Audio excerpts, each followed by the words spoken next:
Hello and welcome to another episode of Marty's Matchbox Makeovers. Here in Australia we are entering the bushfire season again. This time last year I did a makeover of a fire engine complete with flashing lights. It was to raise awareness of the daily battles that our firefighters have to fight during our Australian summers. This year I'm doing it again, albeit with a different Matchbox model. No flashing lights this time, but a cute model nonetheless. It is the number 9A Dennis Fire Escape, which first came out in 1955. As you can see, this model has been well played with. There is a lot of chipped paint and some minor damage to parts of the metal. There are also two large wheels that are missing off the back, on which the ladder would be deployed. I'm going to have to source some replacement ladder wheels online. It's got a ladder on the roof, a man driving it with a helmet on. The wheels are held on by two axles with crimped ends. And interestingly, underneath there is no number or description stamped.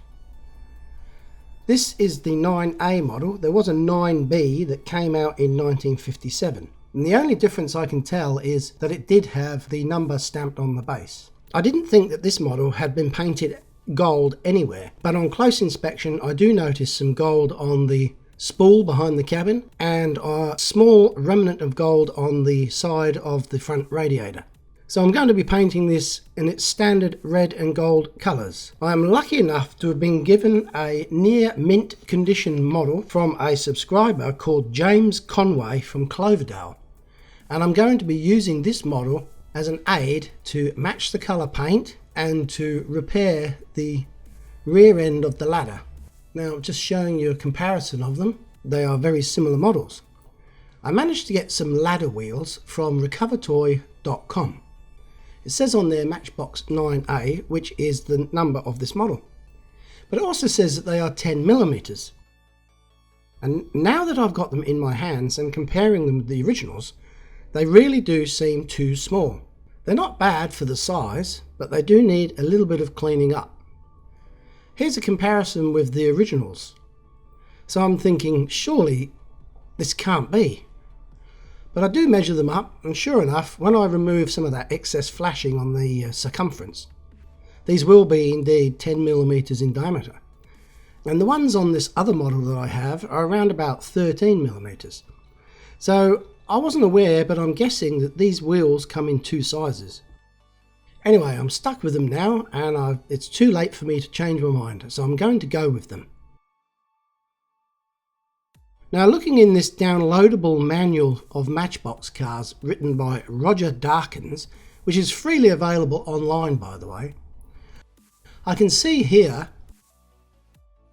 that the 9A did in fact come with some 9mm wheels with 16 spokes, and that because it's printed in red, that means that they're very rare. So I look at this and I'm thinking, well, that's probably the right diameter, but it definitely doesn't have 16 spokes. It only has 10.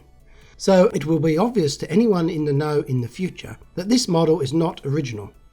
But I'm going to do it up anyway, because it's going to look quite cute.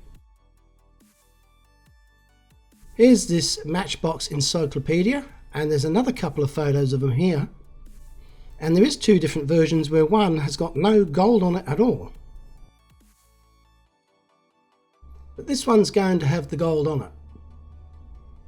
So I'm going to have to start by pulling these wheels off, and to do that I'm going to grind the ends of these flattened axles with a grindstone on my Dremel.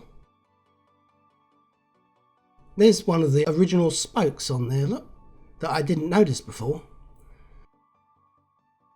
And here, when you compare the two models side by side looking underneath, you can see that the axles have been inserted in the factory in the complete mirror image of each other.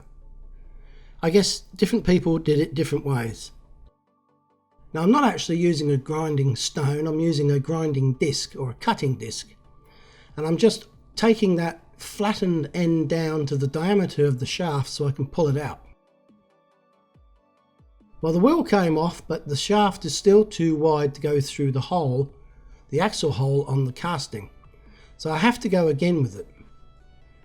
And in doing so, I decide that these axles will not be reusable because I'm removing too much material, and I'll just have to make my own from some spare axles. I've also got to remove this pivot pin from the rear here that the original wheels were held in place by. Using my cutting wheel, I just cut lengthways into the hub of the non-existent wheel, and then with some long nose pliers and a little bit of twisting and pressure, I just snap it free of the model. I'm trying to be very careful that I don't damage that cylinder which the pivot pin goes through.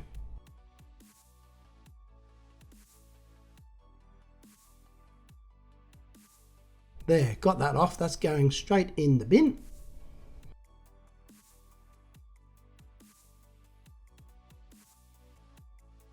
Now I've removed that hub, it enables me to get to the end of the pin. And with some long nose pliers I pull it out, and there you can see I'm going to have to find a replacement for this pin as well as the axles. Shouldn't be too difficult because I do have a lot of spare axles in a box somewhere. So now I've got the wheels off, it's time to remove this red paint. I've got a brand new tin of paint stripper here, and because the model's so small, I can actually fit it right in there and totally immerse it, which I think is a good idea for this model because there is a lot of details, small details on it, and I don't think the paint's going to readily come off, especially in all those corners. So I leave this for over an hour in this sealed container and come back, and the paint has indeed softened, although I would have liked to have seen it all blistered and falling off, which happens sometimes depending on the paint. But instead this is going to require a little bit of extra persuasion with some brushes and toothpicks and dental tools, and indeed a wire brush to get all this paint off. I take the model to the sink, run it under some water and scrub it to try and get as much paint off as possible. I try to minimise the amount of splatter that I create because I've only got to clean up afterwards.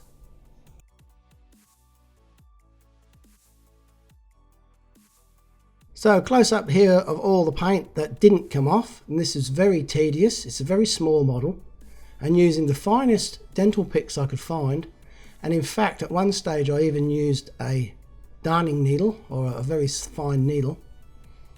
I spent definitely over half an hour, maybe even 45 minutes, trying to get every little bit of red paint off this. You can see in there by the driver's feet, there's sort of little traps and holes in this model where the paint just is very difficult to get at.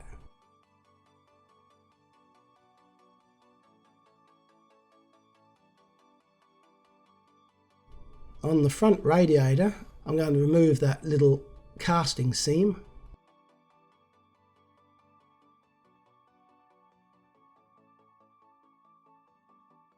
And here is what it looks like now that I've removed 99.9% of the paint.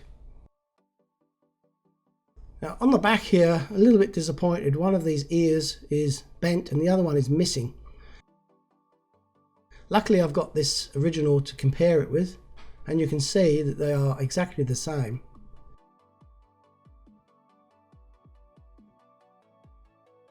Now there's something different about this model I've noticed.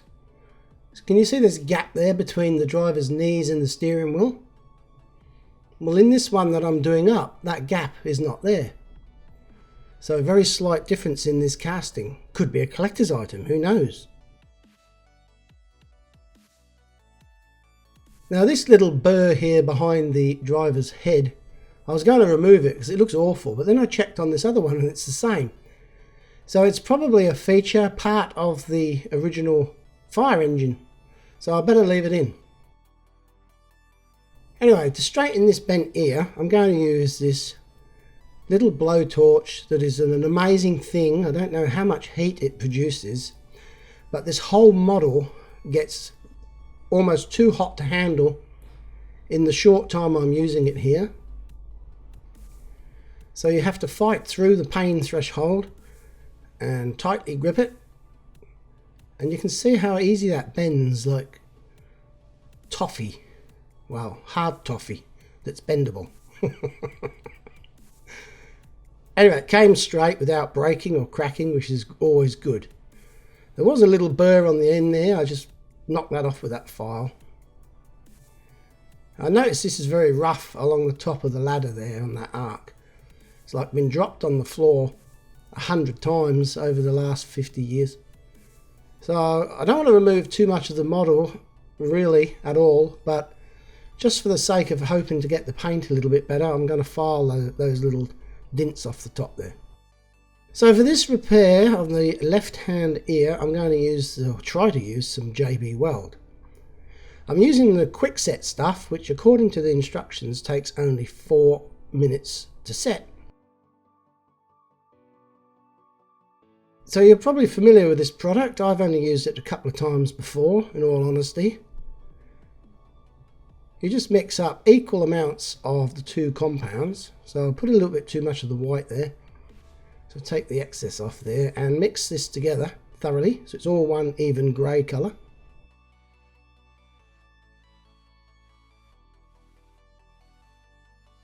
And now I'm going to daub it on, and in my mind I'm going to construct a little ear shaped thing, and then when it's set like metal, I'm going to file it down into shape. It's all good in theory, but when you actually get down to it, it's not that simple, because the consistency of this material does not enable me to remove the toothpick cleanly after I've got the shape I want. And each time I try, I fail. In the end, I think, well, I'll just leave it like this, and I'll file this down, and then I'll add a bit more. I'm confident I'm going to get to where I want to be. But at the moment, that looks hopelessly rubbish, but I'm optimistic. So whilst that's setting, I thought I'd have a better look at these little wheels. Now, they're very, very small. As you remember, they were 10 millimeters in diameter. So 1 centimetre, and I can't imagine how awkward it is to manufacture these as a spare parts manufacturer. And I think whoever did it did a really good job, because they're almost clean enough to use straight up. However, there are little areas where there's like a web in there or a little bit of flashing. I'm using the smallest file in my arsenal to try and get rid of as much of the excess flashing there as possible. There's not much to get rid of.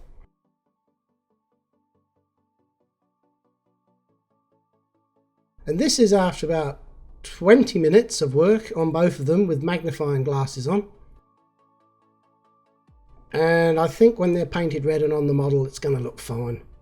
This model, by the way, is only 57 millimeters in length, so it's a tiny little thing. One of the smallest ones I've done, I think. Anyway, the JB Weld didn't work out. As I was filing it, it started to crumble and fell away from the model. I think that might be up on the top right hand side of the screen there.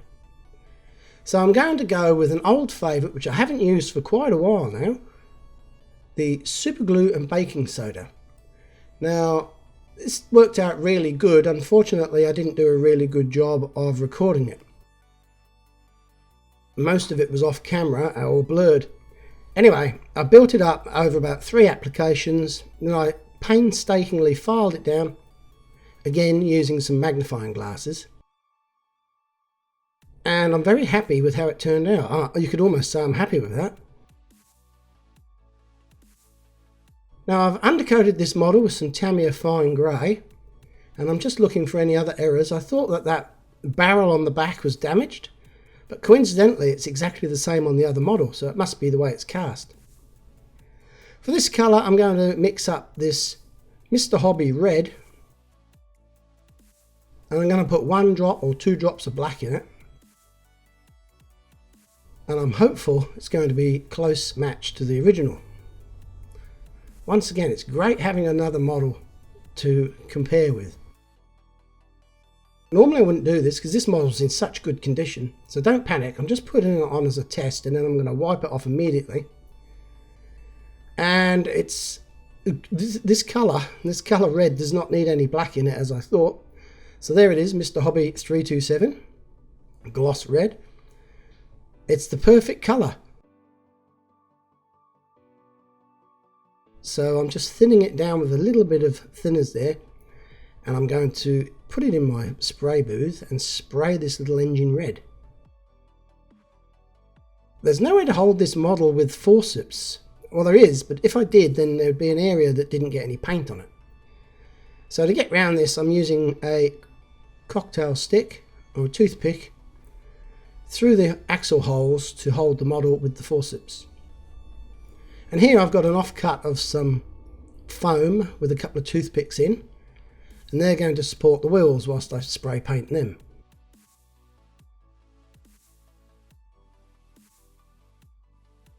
I forgot to undercoat these wheels, so I don't know that it would have done any good anyway. So I just have to give them an extra coat to make sure that the red looks red and it doesn't look sort of greyed out.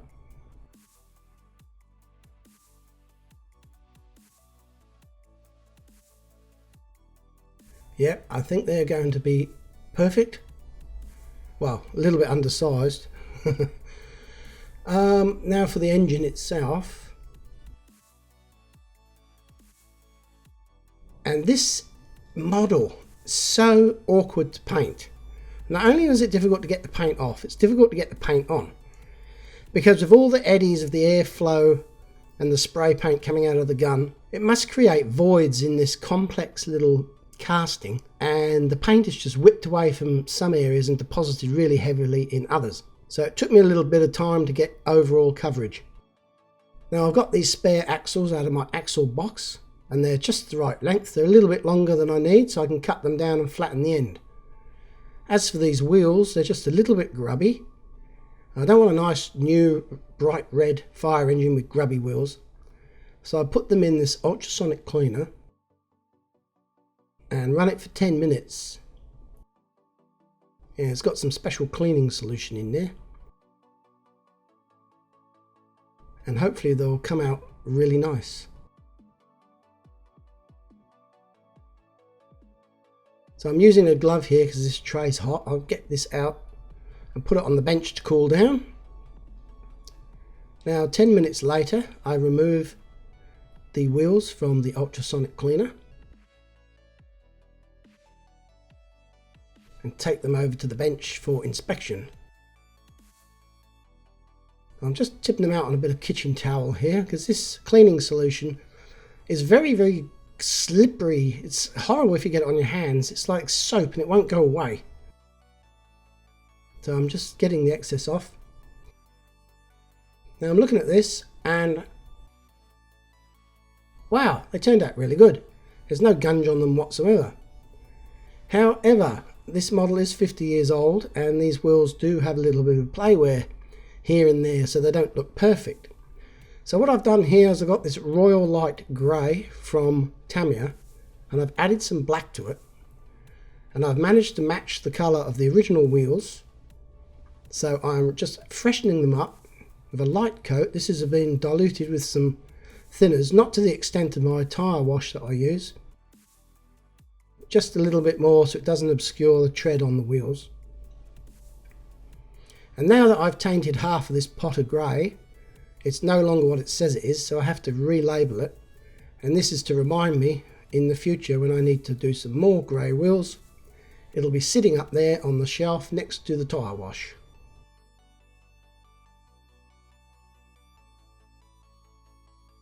Right, these are dry, everything's shiny and red.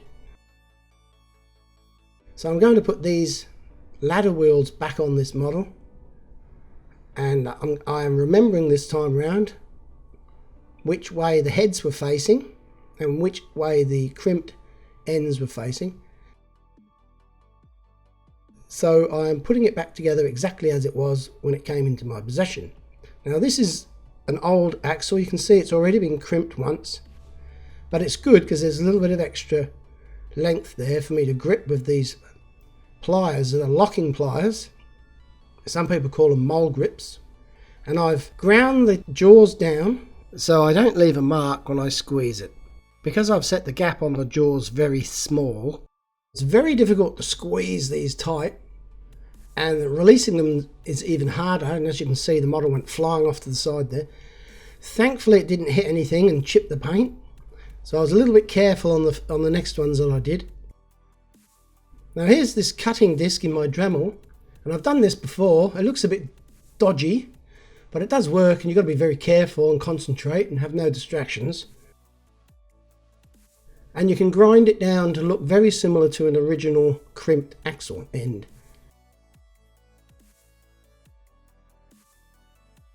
The wheels are now dry, and I can put those on. This model's nearly finished. I thought it was going to be a real easy model, like a 2-hour job, but it's gone on all day again. Sometimes the small things in life are very complicated, like Kevin, for example.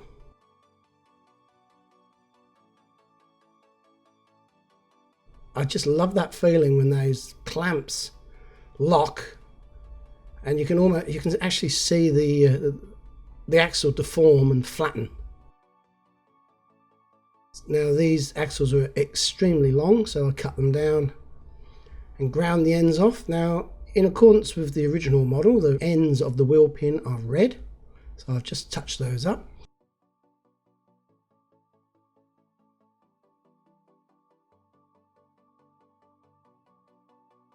And now the exciting bit, to put some gold highlights on this model, just like the real one had. And this would have been really fiddly to do in the factory, I'm sure.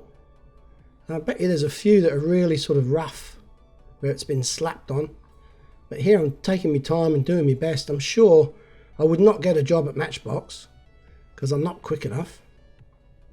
This is the side of the ladder that I filed down with the file. It's not perfect, but it looks good. It looks better, I should say.